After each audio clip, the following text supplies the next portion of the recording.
उत्तर आंशिक स्वीकारात्मक है। वस्तुस्थिति यह है कि विभागीय संकल्प संख्या 1729 दिनांक 7/10/24 द्वारा राज्य के प्रारंभिक एवं माध्यमिक उच्च माध्यमिक विद्यालयों में कार्यरत नियमित शिक्षक, बिहार लोक सेवा आयोग की अनुशंसा पर नियुक्त विद्यालय अध्यापक एवं बिहार विद्यालय विशिष्ट शिक्षक नियमावली 2023 के तहत सक्षमता परीक्षा उत्तीर्ण शिक्षकों के स्थानांतरण पदास्थापन से संबंधित नीति है। इस संदर्भ में हम कहना चाहेंगे महोदय कि शिक्षा विभाग द्वारा जो स्थानांतरण किए गए हैं कुल 1,27,240 शिक्षकों का किया गया है। उसमें से सबसे पहले हम लोगों ने 690 वैसे शिक्षकों का स्थानांतरण किया जो असाध्य रोग से ग्रसित थे। दूसरा टीआरई 1 के तहत 45,637 एवं टीआरई 2 के तहत 28,237 शिक्षकों का हम लोगों ने स्थानांतरण किया गया। जहाँ तक टीआरई 3 का प्रश्न है, इसके संबंध में हमें कहना है महोदय कि जो टीआरई 1 का टीआरई 2 का हम लोगों ने स्थानांतरण किया वो कम से कम एक साल अपने प्रोबेशन पर वहाँ थे। इनका प्रोबेशन आपको खत्म होगा जून जुलाई में। उसके बाद हम लोग इनका निश्चित रूप से पोर्टल पर ला करके स्थानांतरण कर देंगे। उसमें एक ही बात है कि हम लोग दूरी को निश्चित रूप से तय देखेंगे, लेकिन साथ ही साथ ये भी देखना पड़ेगा कि वैसे क्षेत्र जैसे बांका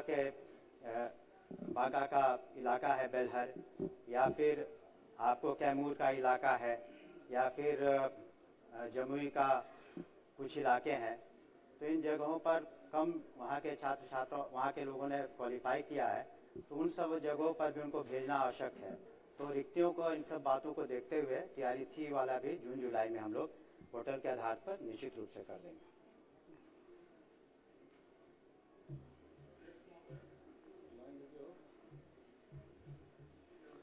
महोदय, टीआरई 3 के बाद 2 और बहालियां हुई हैं, वो प्रश्न में स्पष्ट है। ये प्रधान शिक्षक और प्रधानाध्यापक, ये दोनों बहालियां भी हुई हैं। दोनों का ट्रांसफर का विकल्प सरकार ने खोल रखा है। टीआरई 1 टीआरई 2 का भी है। केवल टीआरई 3 के जो अभ्यर्थी हैं उनके लिए ट्रांसफर का विकल्प नहीं खुला है और 1 साल से ज्यादा बहाली का हो चुका है। ये लोग अपने गृह जिला से 300 किलोमीटर, 400 किलोमीटर, 500 किलोमीटर का पोस्टिंग इनको दिया गया है। बक्सर के लोगों को पूर्णिया के लोगों को रोहतास, इस तरह से पोस्टिंग मिला है। तो उसमें कई सारी महिलाएं हैं, उनको कोई विकल्प नहीं मिल रहा है। तो सरकार जल्द से जल्द उसको शुरू करे। एक तो ये बात कहना चाहते हैं। म्यूचुअल ट्रांसफर सरकार ने शिक्षकों का शुरू किया था, लेकिन अचानक से म्यूचुअल ट्रांसफर का भी विकल्प सरकार ने बंद कर दिया, उसका पोर्टल बंद है। तो टीआरई 3 का जल्द से जल्द स्थानांतरण का विकल्प खोला जाए और म्यूचुअल ट्रांसफर हम चाहेंगे कि एक बार माननीय मंत्री कह दें कि म्यूचुअल ट्रांसफर का विकल्प क्यों बंद कर दिया गया। बता दीजिए।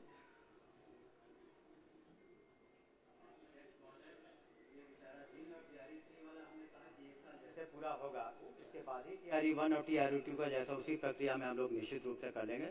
और म्यूचुअल का जहां तक एक सर्टेन पीरियड तक खुला था, जिसके आधार पर हुआ था, हम पुनः उस पर विचार करेंगे। अध्यक्ष कुछ इलाके शिक्षक है ही नहीं, तो म्यूचुअल में तो कोई नुकसान नहीं है। वहाँ के शिक्षक वहाँ जा रहे थे। मंत्री ने कहा विचार करेंगे, कहाँ विचार करने के लिए कर रहे हैं? म्यूचुअल ट्रांसफर का दोबारा बोल दीजिए, नहीं सुन पाए हैं। नहीं, हमने कहा ना, आपने जो सुझाव दिया है महोदय, हमने उस पर पुनः विचार करेंगे। एक सर्टेन पीरियड के लिए तो खुला ही था म्यूचुअल का, जिसमें सारे हो गए थे। तो आपका जो सुझाव उस पर हम विचार करेंगे। धन्यवाद। माननीय सदस्य मोहम्मद मुर्शिद आलम जी।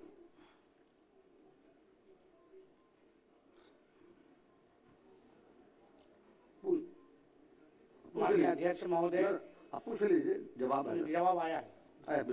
जवाब जी बताइए। जो कि हार्ट डिग्री कॉलेज के संबंध में मैं इससे पूर्व माननीय शिक्षा मंत्री को 16/1 को एक आवेदन दिया था भूमि विवरण के साथ, और माननीय मुख्यमंत्री महोदय जी को भी मैंने 19/1 को भूमि विवरण के साथ आवेदन दिया था। लेकिन जवाब जो आया है वो प्रति आसाम है। मेरा कहना है कि सर, उच्च विद्यालय जो कि हाट में 11 एकड़ 85 डिसमिल जमीन है, और उच्च विद्यालय उदा हाट में 13 एकड़ जमीन है। सर, यहाँ का प्रस्ताव भी के लिए डीएम साहब को कहा जाए साथ ही सर मेरा आग्रह है मंत्री महोदय जी से कि जो कि हर जो प्लस 2 उच्च विद्यालय है वहां पर काफी बिल्डिंग है जिसमें डिग्री कॉलेज के क्लासेस को चालू किया जा सकता है और समय सीमा भी सर बता दिया जाए कि कब तक डिग्री कॉलेज खोला जाए, क्योंकि 26 पंचायत और 1 नगर पंचायत का प्रखंड है, एक भी डिग्री कॉलेज नहीं है सर, पिछड़ा इलाका है सर। माननीय अध्यक्ष महोदय, इन्हीं सब बातों को देख के राज्य सरकार द्वारा वित्तीय वर्ष 25-26 के बजट अभिभाषण में माननीय मुख्यमंत्री जी ने 7 निश्चय 3 में यह तय किया था कि प्रति प्रखंड में हम लोग डिग्री कॉलेज की स्थापना करेंगे। उसमें जो करीब 213 ऐसे जगह हैं जहां पर डिग्री कॉलेजों को स्थापित करना है और हम लोगों ने जो व्यवस्था की है कि इसको चरणबद्ध तरीके से अगले 4 साल में पूरा करेंगे। और जहां तक प्रश्न है, उन्होंने जैसे कि माननीय सदस्य ने कहा कि वहां पर व्यवस्था है, तो वो हम लोग उसका आकलन कर रहे हैं कि कुछ डाइट भी हैं जो ट्रेनिंग इंस्टीट्यूट्स हैं विभिन्न जिलों में, उसके अलावे जहां पर संभव हो पाएगा उसकी चिन्हित करके हम लोग शुरू करेंगे। और जहां पर नहीं है वहां जमीन को एक्वायर कर, जो डीएम से हम लोगों ने मांगा है 5 एकड़ ग्रामीण क्षेत्र में, 2.5 एकड़ शहरी क्षेत्र में, तो वहां डिग्री कॉलेज का चरणबद्ध से हम लोग स्थापना करेंगे और इसका निर्माण करेंगे। धन्यवाद। माननीय मंत्री, माननीय सदस्य श्री मनोहर प्रसाद सिंह जी।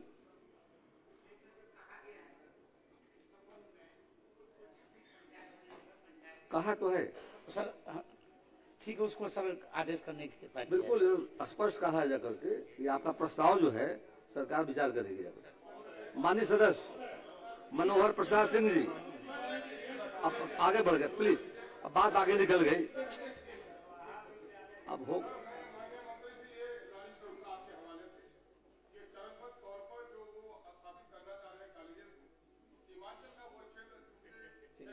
से काफी पिछड़ा है सर, ठीक। तो पहले चरण में उसको लिया जाए सर, ये विनती होगी सर। माननीय सदस्य मनोहर प्रसाद सिंह जी।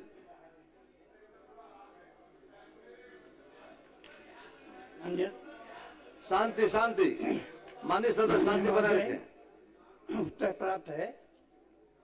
उत्तर में दिया गया है एक केस का पोस्ट 26 दिनांक 6/1/2026 में मामला दर्ज किया गया है, लेकिन लोगों का सामान्य जनता का एक प्रश्न आया था और एक पिटीशन भी आया था जो जिला पदाधिकारी और अन्य लोगों को भी दिया गया था।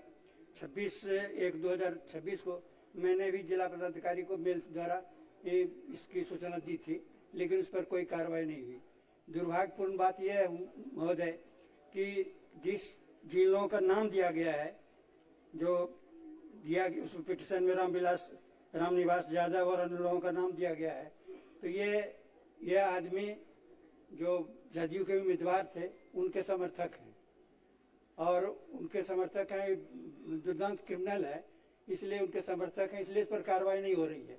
500 से 200 से 500 ट्रक रोज मिट्टी काटी जा रही है। कई लोगों ने बहुत उसके लिए विरोध भी किया है, सड़क टूट गई वहाँ, लेकिन उस पर कोई कार्रवाई नहीं हुई। प्रशासन और जो